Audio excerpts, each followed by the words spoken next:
मौर्य अपने गुरु चाणक्य की सहायता से मगध की गद्दी हासिल करने में सक्षम तो रहे, परंतु उनके राजा बनने से पहले भी उनके जीवन में एक बेहद महत्वपूर्ण घटना घटित हुई थी।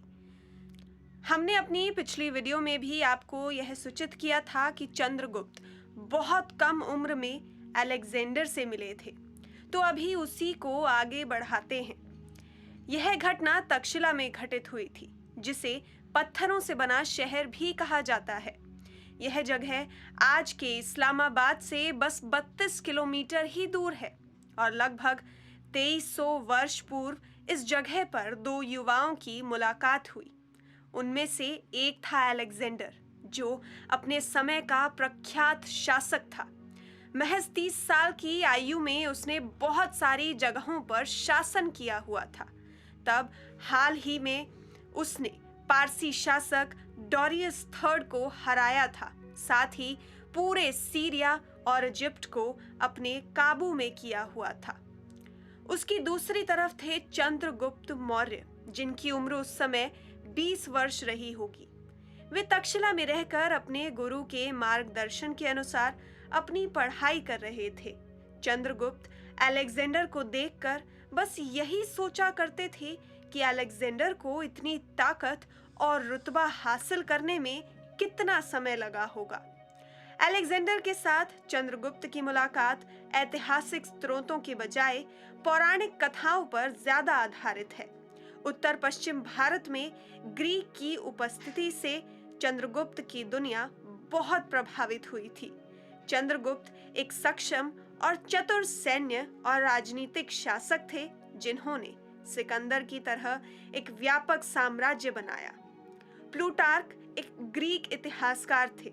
उनके अनुसार चंद्रगुप्त और अलेक्जेंडर की एक मुलाकात हुई थी, परंतु उस मुलाकात में हालात इतने बिगड़ गए कि चंद्रगुप्त को अपनी जान बचाने के लिए वहां से भागना पड़ा। एक स्रोत में यह भी कहा गया है कि चंद्रगुप्त सिकंदर से मिलने के बाद सो गए थे और उठने पर एक शेर उनके शरीर को चाट रहा था, जो उनके भविष्य की महानता का प्रतीक था। असलियत जो भी रही हो, परंतु एक बात तो सत्य है कि चंद्रगुप्त अलेक्जेंडर से बहुत प्रभावित थे और इसलिए शायद ग्रीक शासन के बारे में उन्हें जानकारी हुआ करती थी। 323 ईसा पूर्व में अलेक्जेंडर की मृत्यु हो जाने के बाद उनके दूत भारत से वापस चले गए और इससे उत्तर पश्चिम भारत में एक राजनीतिक शून्य पैदा हो गया। इससे चंद्रगुप्त को भारत के कई भागों पर विजय प्राप्त करने का अवसर मिला। अलेक्जेंडर के उत्तराधिकारियों में से एक सेल्यूकस निकेटर ने भारत में ग्रीक आधिपत्य को नवीनीकृत करने की कोशिश की, लेकिन वह चंद्रगुप्त को नहीं हरा सका। भारतीय उपमहाद्वीप के पूर्वी हिस्से में इंडो गंगा के मैदान यानी आधुनिक बिहार, पूर्वी उत्तर प्रदेश में मगध राज्य से उत्पन्न होने वाले साम्राज्य के पास पाटलिपुत्र यानी आधुनिक पटना में अपनी राजधानी थी। यह साम्राज्य अब तक का सबसे बड़ा भारतीय उपमहाद्वीप था, जिसका विस्तार 5 मिलियन वर्ग किलोमीटर था। उनके इस विस्तार ने अलेक्जेंडर की सेनाओं द्वारा पश्चिम की ओर वापसी के मद्देनजर स्थानीय शक्तियों के विघटन का लाभ उठाया। 316 ईसा पूर्व तक मौर्य साम्राज्य ने सिकंदर द्वारा छोड़े गए क्षत्रपों को पराजित और जीतकर उत्तर पश्चिमी भारत पर पूरी तरह से कब्जा कर लिया था। चंद्रगुप्त को यह पूरा साम्राज्य स्थापित करने के लिए बहुत मेहनत करनी पड़ी थी।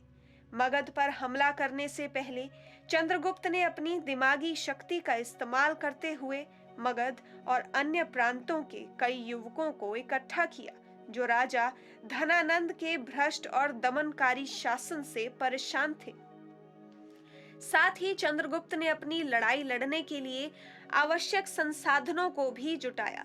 इन लोगों में तक्षशिला के पूर्व जनरल चाणक्य के निपुण छात्र, काकेई के राजा पोरस के प्रतिनिधि, उनके बेटे मलय केतु और छोटे राज्यों के शासक शामिल थे। चंद्रगुप्त के राजा बनने के बाद कई यूनानी मौर्य दरबार में हेलेनिस्टिक दुनिया के राजदूत के रूप में रहे।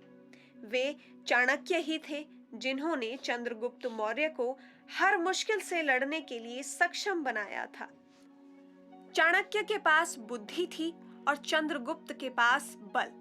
बस यही कारण था कि दोनों ने मिलकर बड़े-बड़े शासकों को परास्त कर दिया था और लगभग हर जगह अपना राज स्थापित किया था। एक कहानी के अनुसार हमें यह भी पता चलता है कि चाणक्य चंद्रगुप्त को इतना शक्तिशाली बनाना चाहते थे कि वे रोज चंद्रगुप्त के खाने में उन्हें थोड़ा-थोड़ा जहर मिलाकर देते थे, ताकि जब उन्हें सच में कोई जहर खिलाना चाहे तो उस जहर का चंद्रगुप्त के शरीर पर कोई असर ना पड़े। चंद्रगुप्त को एक महान राजा माना जाता है।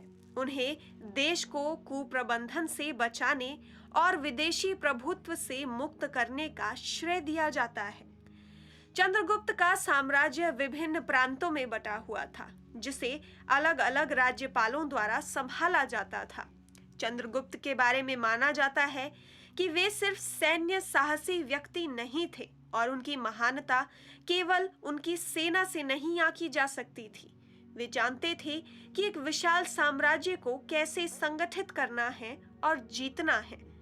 उनका संगठन इतना गहन था कि वे जानते थे कि अपना साम्राज्य अपने बेटे और पोते तक के लिए कैसे बचा कर रखना है। मौर्य साम्राज्य की उपलब्धियों में उपमहाद्वीप के विभिन्न हिस्सों को एक ही राजनीतिक इकाई में शामिल करने और लगभग 100 वर्षों तक एक शाही व्यवस्था बनाए रखने जैसी चीजें शामिल होती हैं। मैक्सथनीज के अनुसार मौर्य साम्राज्य में 7 व्यावसायिक समूह शामिल थे, जिसमें दार्शनिक, किसान, सैनिक, चरवाहे, कारीगर, मजिस्ट्रेट और पार्षद शामिल थे। उन्होंने इन समूहों को एंडोगामस के रूप में परिभाषित किया और व्यवसायों को वंशानुगत के रूप में परिभाषित किया, जिसके कारण उन्हें जातियों का एक रूप माना जाता है। अभी के लिए बस इतना ही। आगे की कहानी अगले एपिसोड में।